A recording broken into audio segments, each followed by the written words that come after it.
Bon, allez, on continue sur la suite, les gars. Hop.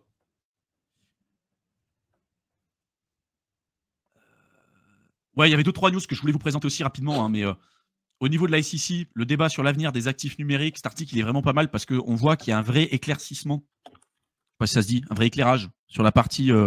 Une clarification, allez, c'est mieux. Une clarification sur le côté juridique, réglementaire sur la partie crypto. Et on voit que c'est vraiment de plus en plus sur en faveur de la crypto.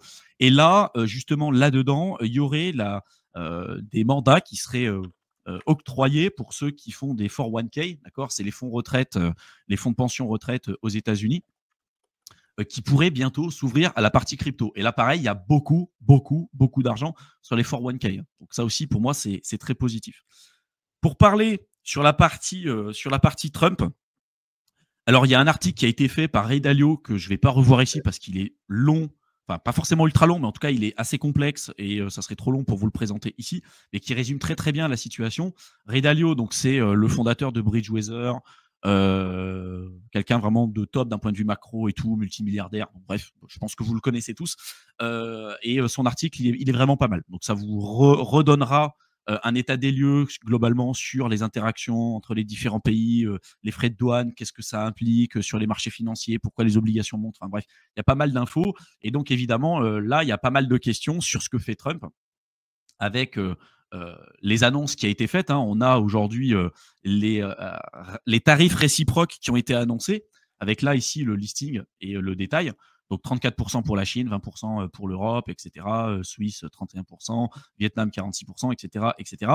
Et sinon, en moyenne, de facto, pour tous les autres pays, c'est à peu près 10% sur tous les autres. Voilà, minimum sur tous les autres. Donc, évidemment que dans ce genre de scénario-là, les gens ont peur, les gens se posent des questions, ça crée de l'incertitude, et c'est pas forcément en faveur des actifs risqués, comme par exemple la crypto. Et je vous ai préparé un petit support que là j'ai travaillé assez rapidement avant de faire cette présentation, pour vous permettre rapidement de mettre les points sur les i sur qu'est-ce que ça implique en fait les frais de douane avant que tu puisses présenter ce que tu as, Théo. Donc pour ceux qui ne comprennent pas trop en fait ce qui se passe, je vous ai dit là, qu'est-ce que les tarifs douaniers? Donc les tarifs douaniers sont des taxes imposées par un pays sur les biens importés. Lorsqu'un pays augmente des taxes, cela rend les produits étrangers plus chers pour les consommateurs locaux. Cela peut avoir plusieurs conséquences, notamment évidemment l'augmentation des prix. Ça va avoir aussi un impact sur les entreprises et évidemment, ça va avoir aussi un impact et une réaction forte sur les marchés. Augmentation des prix, pourquoi? Parce que les consommateurs vont devoir payer plus cher pour les produits importés. Impact sur les entreprises, pourquoi? Parce que les entreprises qui dépendent des importations peuvent voir leurs coûts augmenter, ce qui peut réduire leurs bénéfices. Et puis une réaction sur les marchés, évidemment, parce que les investisseurs peuvent réagir négativement, et on le voit aujourd'hui, à ces changements, ce qui peut entraîner une baisse des actions, des actifs comme le Bitcoin, etc., parce qu'on est quand même sur des actifs qui sont considérés comme étant risqués. Donc là, je voulais resynthétiser sous forme de schéma pour que vous puissiez y voir un petit peu plus clair. Et du coup, finalement, pourquoi ça a fait peur à beaucoup de personnes? Pourquoi cette annonce a secoué les marchés? Parce que ça a créé de l'incertitude économique, parce que ça a créé des tensions commerciales, et puis du coup, ça a entraîné aussi de la volatilité des actifs. Tout ça fait que, en fait, le plus gros, c'est qu'est-ce qui va se passer? On a l'impression en fait que Trump, c'est quelqu'un qui fait un peu tout, n'importe quoi, quelqu'un d'imprévisible.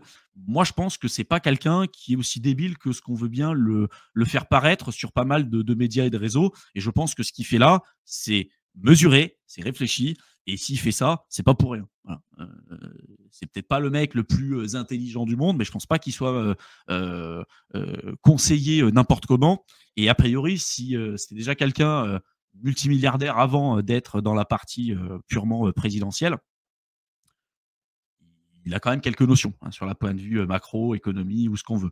Et je pense qu'il a un intérêt, pour ce qu'on vous avait expliqué sur la partie macro avec Théo en début de ce live, il a un intérêt à créer de l'incertitude, il a un intérêt à créer des tensions commerciales, etc. Et ça, malheureusement, les investisseurs, ils n'aiment pas. Alors, ils n'aiment pas de se dire, putain, est-ce que l'entreprise, elle va être elle va être bien traitée, est-ce qu'elle va pouvoir avoir des augmentations de bénéfices, etc. Et donc, en fait, dans un climat d'incertitude comme ça, et quand il y a des tensions commerciales où ça augmente aussi au fur et à mesure du temps, c'est en processus de négociation, bah, évidemment, ça crée de la volatilité. Ça crée de la volatilité. Les boîtes ont moins envie de prêter, les banques aussi ont moins envie de prêter. Donc, il y a une certaine friction jusqu'au moment où peut-être il y a quelque chose qui se casse dans l'économie. Parce que si personne prête à personne et que les boîtes ont plus suffisamment d'argent, enfin, il n'y a plus d'investisseurs pour investir sur les boîtes et tout, il y a un moment donné, il y a un truc qui craque. Et là, c'est là où la Fed ou les banques centrales commencent à rentrer en ligne de compte et vont peut-être dire, bon, bah allez, on baisse les taux, on arrête le quantitative tightening, et on ouvre les vannes, on met le quantitative easing, etc., etc.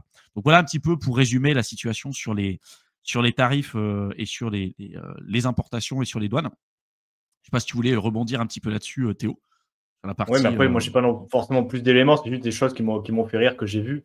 Notamment la formule qu'ils ont utilisée, parce qu'au final, ils disent, au début, on pensait, et c'est pour ça que ça a surpris pas mal de monde, parce il avait dit tarif réciproque, donc c'est-à-dire toi, tu m'imposes sur mes importations un certain montant, je vais te mettre la même chose, sauf que c'est pas vraiment ça la formule qu'ils ont utilisée apparemment. Ils ont juste pris en fait la balance import-export, non, et très souvent elle est négative, et du coup ils ont pris la différentielle et l'ont divisé par deux. Donc en fait c'est un peu spécial cette méthode de calcul, parce qu'ils n'ont pas pris réellement le tarif qu'il y avait en face, ils ont pris le différent commercial, non, à voir s'ils importaient plus qu'ils exportaient, et ils ont divisé par deux. C'est pour ça que la Chine elle se retrouve avec 34%, parce que en gros en termes de ce qu'ils importent de Chine versus ce qu'ils exportent les États-Unis vers la Chine, il y a je crois 400 milliards différents, donc il y a un truc à 67%, et du coup, divisé par deux, ça fait 34. Donc en fait, ils n'ont pas mis des tarifs réciproques, ils ont regardé la différence de balance commerciale, et si c'était négatif, ils ont regardé le pourcentage, ils ont pris ce pourcentage, ils l'ont divisé par deux. Donc c'est un peu curieux aussi de baser les tarifs là-dessus, parce que c'est pas vraiment représentatif de la taxe que les autres pays leur mettent sur leurs importations. C'est juste que c'est le déficit commercial, en fait.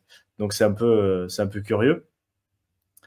Et après, ils ont mis des taxes sur des pays où il n'y a personne, quoi. Si vous avez vu des mèmes avec des pingouins, c'est parce qu'en fait, dans la liste, il y a une île avec des. Enfin, c'est même pas habité à temps plein, et principalement, il y a des pingouins dessus. C'est pour ça, si vous voyez passer des trucs avec des pingouins et Trump, c'est juste parce qu'il y a, dans la liste des tarifs, il y a une île, en fait, qui se prend, je sais plus combien de tarifs, alors qu'il y a personne qui habite. Donc, c'est un peu curieux, mais après, bon, on va voir comment ça évolue, parce qu'il y a déjà apparemment des pays qui sont venus à la table de négociation, qui ont baissé leurs tarifs à zéro pour du coup pas avoir de tarifs, mais du coup si les tarifs sont calculés avec la balance commerciale et pas avec les vrais tarifs, comment ça va se passer?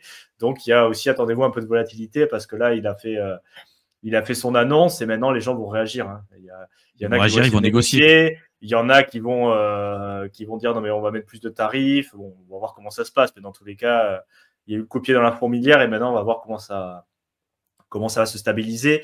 Mais bon, à mon avis il va y avoir un peu de volatilité dans la semaine prochaine aussi, parce que là on est vendredi, ça va se calmer pour le week-end, mais à mon avis la semaine prochaine on va avoir droit à quelques annonces aussi, si tant est qu'on peut être un peu tranquille, parce qu'en général le vendredi en crypto il y a toujours des news, alors c'est soit vendredi soit dimanche, en général il y a des journées tu penses pour être tranquille, tu te réveilles le matin, tu dis putain qu'est-ce qui s'est passé, quoi. Donc là, voir ce que nous dit Jérôme ce soir, et puis avoir dans le week-end ce qui se passe, ce que tout le monde raconte, et puis on fera le suivi. Mais à mon avis la volatilité cette semaine on en aura beaucoup, et la semaine prochaine aussi, le temps qu'on ait les réponses, parce que bien évidemment, et ça, Ray Dalio, je vous invite effectivement à lire l'article que j'ai lu aussi, il y aura une réponse. Donc, est-ce que ce sera positive, négative? Est-ce qu'ils vont mettre plus de tarifs? Est-ce qu'ils vont essayer de négocier?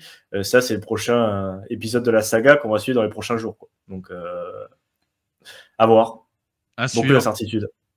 Jay, je ne suis pas pro-Trump, mais dans le droit de douane, il faut aussi préciser rentrée d'argent pour le gouvernement pour normalement redistribuer après ce qu'ils en font. Et Laurent qui dit Trump, c'est un héritier avec beaucoup d'affaires de banqueroute à son actif. Certes, c'est pas un idiot absolu, mais je doute que ce soit un vrai génie. En fait, le rapport entre milliardaire et intelligence, ça n'a rien à voir. D'accord, tu peux être un débile fini et être multimilliardaire, ça c'est pas ça. C'est juste comprendre le jeu de l'argent. Voilà. Puis avoir les bonnes connexions aussi, hein. Ça peut être des fois lié à un héritage et ça peut être aussi très souvent lié en fait au networking que tu as. Ça, pareil, j'en ai beaucoup parlé sur Éternel étudiant, et pas que basé sur un sentiment personnel, mais sur des études académiques comme je le fais d'habitude. Il y avait une question de Johan qui me dit vous utilisez quel broker pour la bourse et ETF? J'en parle pareil sur Éternel étudiant. J'ai dit un coup d'œil pour ceux qui s'intéressent à tous ces sujets-là, que ce soit en fait indépendance, liberté financière, finances personnelles, entrepreneuriat, etc. J'en parle beaucoup sur mon autre chaîne YouTube. Vous avez le lien dans la barre d'infos. Tout comme la chaîne de Théo, pareil, j'en ai pas parlé tout à l'heure, mais il a une chaîne sur la crypto. Donc, n'hésitez pas à vous abonner à sa chaîne Aventure Crypto. Vous l'avez dans la description de la vidéo. On va devoir vous laisser, les gars. Merci à tous d'avoir été présents. J'espère en tout cas que ça vous aura plu et que on vous aura apporté de la valeur comme d'habitude. Donc, faites péter la barre des likes, commentez, partagez, retweetez. Ça nous aide énormément. Ça nous fait monter dans l'algo. Abonnez-vous à nos autres chaînes YouTube. Éternel étudiant, Aventure Crypto. Ceux qui veulent réserver un appel avec nous, vous avez le lien dans la description. Et si vous voulez profiter pour ces périodes-là pour travailler sérieusement sur vos investissements, devenir autonome et tout, vous avez ce qu'il faut. Le programme Crypto Investisseur, le programme d'accompagnement, avec à chaque fois des vidéos explicatives de ce que vous pouvez retrouver à l'intérieur. Merci à tous et à très bientôt. Salut.